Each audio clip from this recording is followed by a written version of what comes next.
എന്ത് ബ്ലെസ്സിങ് ആണ് പ്രേക്ഷകരുടെ ജീവിതത്തിൽ ഇപ്പോൾ വരാൻ പോകുന്നത്?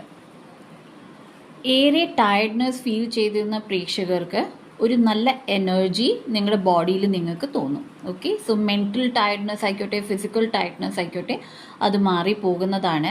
അതുപോലെ തന്നെ സ്റ്റെബിലിറ്റി, ഇമോഷണലി സ്റ്റേബിൾ ആകുന്നതാണ് പ്രേക്ഷകർ. ഏറെ ടെൻഷൻ, സ്ട്രെസ്, ഓവർ തിങ്കിങ് ഏറെ ഉണ്ടായിരുന്നെങ്കിൽ അതൊക്കെ ഒന്ന് കുറഞ്ഞു തുടങ്ങുന്നതാണ്.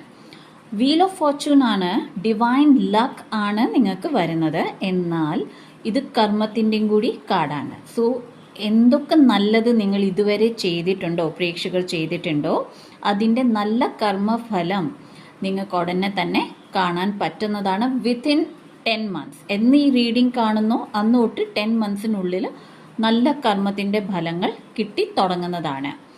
4 of Cups ആണ് വന്നത്.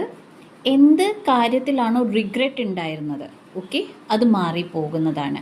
ഓക്കെ, അതെന്തും ആയിക്കോട്ടെ, ഒരു കാര്യം കിട്ടിയില്ലെന്നായിക്കോട്ടെ, ഓപ്പർച്യൂണിറ്റി മിസ്സായത് ആയിക്കോട്ടെ, അവിടെ ഒരു ഡിവൈൻ ബ്ലെസ്സിങ് ആണ് വരുന്നത്. ഓപ്പർച്യൂണിറ്റീസ് മിസ് ചെയ്ത പ്രേക്ഷകർക്ക് അതേ ഓപ്പർച്യൂണിറ്റി തിരിച്ച് കിട്ടുന്നതാണ്. അത് കരിയറിലാകാം, റിലേഷൻഷിപ്പിലായിരിക്കാം, കമ്മ്യൂണിക്കേഷനിലായിരിക്കാം. ഓക്കെ, മിസ് കമ്മ്യൂണിക്കേഷൻ നടന്നിട്ടുണ്ടെങ്കിൽ അവിടെ ആ ഒരു കമ്മ്യൂണിക്കേഷൻ ക്ലിയർ ചെയ്യാൻ പറ്റുന്ന ഒരു അവസരം പ്രേക്ഷകർക്ക് ലഭിക്കുന്നതാണ്.